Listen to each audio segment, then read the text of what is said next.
The definition of ballet is a classical dance form demanding grace and precision in employing formalized steps and gestures set in intricate flowing patterns to create expression through movement.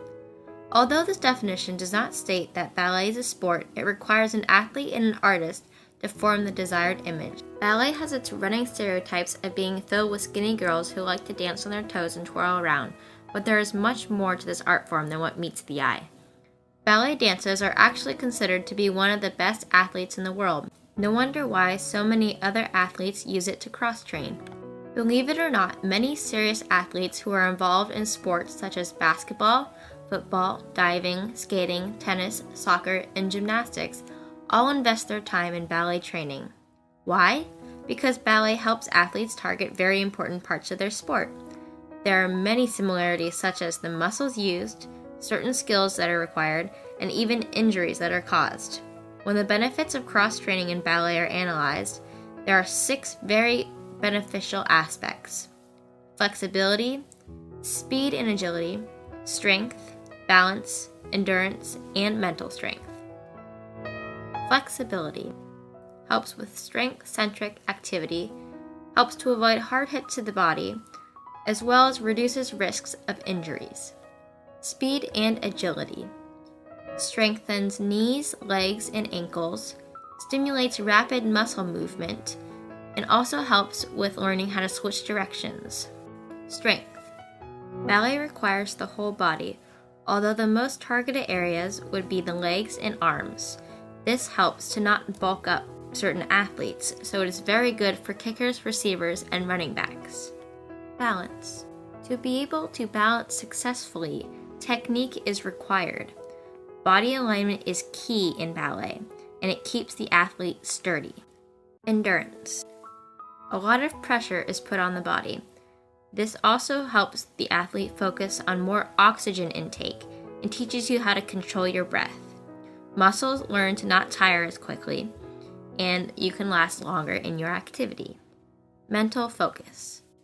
Ironically, being precise, graceful, and effortless takes a lot of thought. Ballet is made up of combinations of steps. This requires fast memorizing skills, where the brain transfers movement to muscles and involves quick decision-making. Being able to focus also helps the athlete in performance anxiety situations.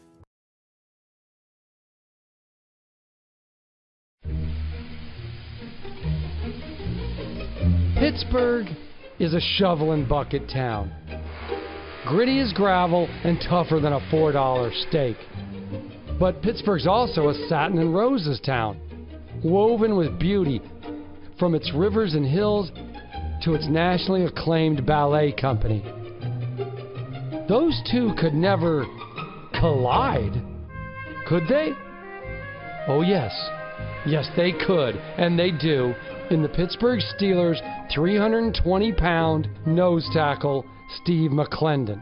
3, 2, 1, straighten up, then straighten your legs. Once a week, big, bruising Steve McClendon becomes a ballet dancer. Okay, once a week, big, bruising Steve McClendon takes a ballet class, season or no season. He started this during his college days at Troy. I needed like an extra credit or 2, and the first day I walked into the class, and there was nothing but females in there, and I was the only guy. Then she told me it could help you with football. I was like, oh, if anything help me with football, I'm willing to do it. Now McClendon, in his 5th season, is strengthened by hours of grueling pliés and glissades. It helps me strengthen my ankles, my toes, my feet. It's basically like my whole lower body. It helps me strengthen all that, and anything can help me prevent injuries. He is the ballet baller, but getting his teammates to do it with him, that's been way harder. I tell them it's really tough, it's really hard. It's not what you think it is. Do they think you're going to wear a tutu or something? Always. Everyone thinks that. He finally did get defensive ends Ziggy Hood and Al Woods to come to a practice. What'd you think when you heard about, hey, come to my ballet class? Think he's nuts.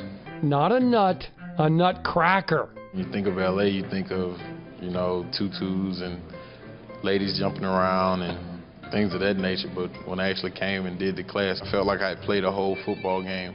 What if offensive linemen hear about this? It'd be even better. I want them to hear about it. Hey, Steve, dance me Swan Lake. And I'm gonna dance on them.